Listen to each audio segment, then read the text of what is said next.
Hello bachon, let's read this question, and the question says that the length of the hypotenuse of an isosceles right triangle whose one side is 4 into square root 2 centimeter is, now let's see the options. Option A 12 centimeter, option B 8 centimeter, option C 8 into square root 2 centimeter and option D 12 into square root 2 centimetre. तो आइए बच्चों इस question को यहाँ पर अब हम solve कर लेते हैं। इस क्वेश्चन में हमसे कहा गया है कि हमें यहाँ पर बताना है कि लेंथ ऑफ हाइपोटेनियस क्या होगी एक आइसोसेलेस राइट ट्रायंगल की, जिसमें हमारे पास एक side 4 into square root 2 centimetre है। तो यहाँ पर बच्चों हम की कॉन्सेप्ट यूज़ करेंगे।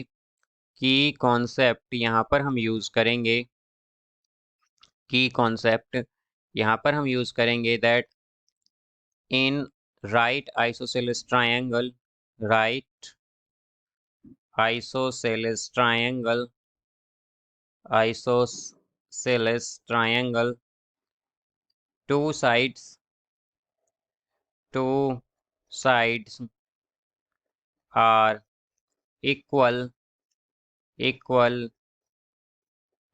and angle between equal sides is 90 degree.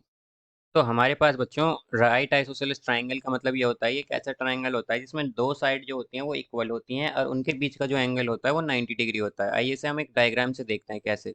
तो यहाँ पर बच्चों लेट्स सपोज ये हमारे पास एक राइट आइसोसेलेस ट्रायंगल है। यहाँ पर हम एक राइट आइसोसेलेस ट्रायंगल ड्रॉ कर लेते हैं।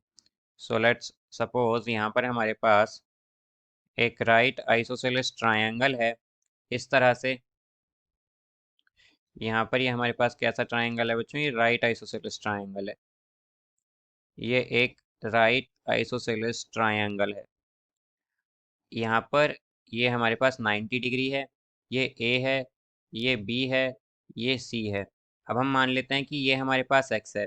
तो बच्चों यहाँ पर हम अगर देखें तो 90 डिग्री कहाँ बन रहा है, बी पर। तो हमारे पास ए बी और बी सी जो हैं ये सेम होंगी, बेसिकली एक्स और एक्स, बिकॉज आइसोसेलेस ट्रायंगल में क्या होता है कि दो साइड सेम होती हैं। तो यहाँ पर हमारे पास ये दो साइड सेम होंगी, और जो बच्चों इनके अपोजिट 90 डिग्री के अपोजिट जो साइड होती है इसे हम बोलते हैं हाइपोटेन्यूस। हाइपोटेन्यूस। तो यहाँ पर अगर हम देखें बच्चों तो हमारे पास अगर हम देखें तो ये एक अब राइट एंगल आइसोसेलेस ट्रायंगल है। तो इसमें अगर हम पाइथागोरस थ्योरम का यूज़ करें तो उसके अकॉर्डिंग हमारे पास क्या होता है कि हाइपोटेनियस स्क्वायर, यानी कि हाइपोटेनियस क्या है, एसी। तो एसी स्क्वायर इक्वल होगा यहाँ पर base square plus perpendicular square. तो बच्चों बेस क्या है यहाँ पर, बीसी, इसके स्क्वायर प्लस परपेंडिकुलर है ए बी, तो ए बी स्क्वायर के। अब यहाँ पर अगर हम देखें तो ए सी स्क्वायर अगर हमें फाइंड करना है, बिकॉज हमें क्या बतानी है यहाँ पर, हाइपोटेनियस क्या है। तो हाइपोटेनियस ए सी है यहाँ पर। बी सी अगर हम देखें बच्चों तो बी सी क्या है, एक्स, तो एक्स स्क्वायर होगा। प्लस ए बी अगर हम देखें बच्चों तो ए बी भी क्या होगा, एक्स स्क्वायर। तो ये क्या हो जाएगा, A C square is equal to 2x square. अब यहाँ पर अगर हम बच्चों क्वेश्चन में देखें तो हमें क्या कहा गया है कि एक साइड हमारे पास बेसिकली क्या है, यहाँ पर हमारे पास 4 इंटू स्क्वायर रूट 2 सेंटीमीटर है। तो बच्चों बेसिकली हमारे पास क्या है, यहाँ पर जो x की वैल्यू है ये क्या है हमारे पास, 4 इंटू स्क्वायर रूट 2 सेंटीमीटर है।